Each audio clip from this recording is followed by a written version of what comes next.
yang che yo mun ta me roi nan nẹt ni ban ràng hoi cả thảo ban ya tươi nét nam ya tươi nét đại tươi nét tre ngút đại hà bùa yang ấy bói tanh nghèo thờ cứ hà bùa yang tai tanh ơ hà bùa yang ơi tanh cứ thờ kề dư đại tươi kề dư tre ngút đại ya ra bên nam ya tươi bờ ba có mây tha ba có mai mà tuôn là kề dứt nói tôi kề dứt mình nói bao e yang trái bao hàng pha nền nít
yang boy mun ta me ra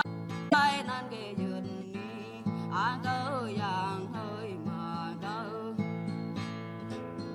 yang che yo mun ta me ra nan nẹt ni ban ràng hoi cả thảo ban ya tươi nét nam ya tươi nét đại tươi nét tre ngút đại hà bùa yang ấy bói tanh nghèo thờ cứ hà bùa yang tai tanh ơ hà bùa yang ơi tanh cứ thờ kề dứt đại tươi kề dứt tre ngút đại ya ra bên nam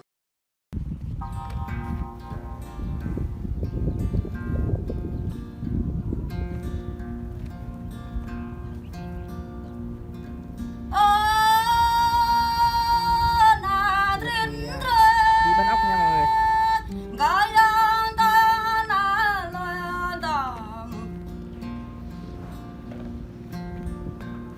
Có ban có mây mừng mốt tê yêu tay hẹm có ban có mà mừng lên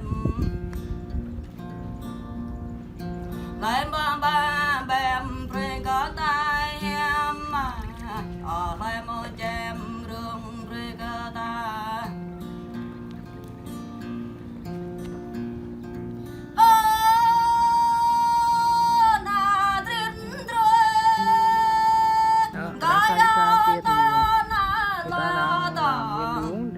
Để mà trồng dưa hấu.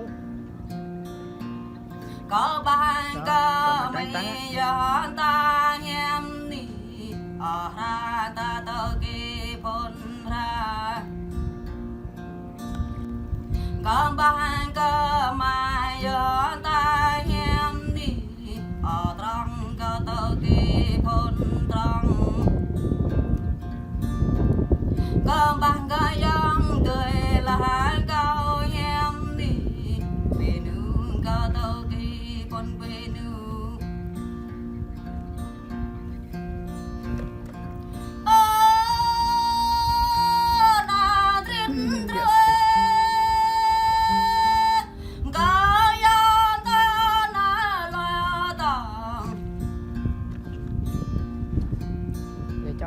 ba Bò quả biết này nha. chơi cơ nàng tàn cao hem mà bò biết riêng hò bay Đó, được tàn nhiều rồi cao mọi người. Cái này chắc đủ ăn rồi đấy.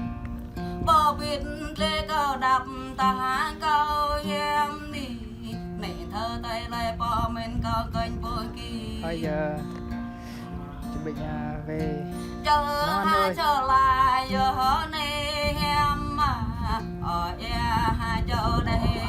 giờ này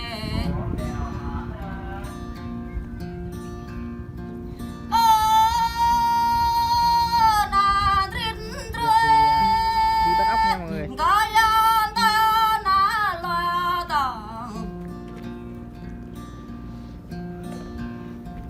lại mà ba bèm rê có tai hem nì ở lại mà chém rung rê có ta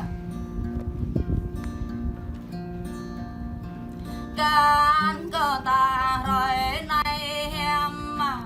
ở mẹ bờ to mau kia mình răng cao bờ to là kia mình hem nì ở giữa bờ ta ra hu ta này Đó, ở đằng xa xa kia thì người ta đang làm viên luống để mà trồng dưa hấu. Đó, trồng mà trắng trắng á.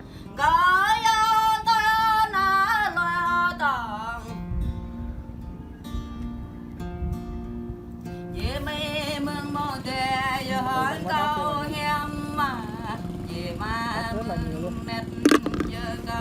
rất là nhiều con luôn này. Na trin trôi gió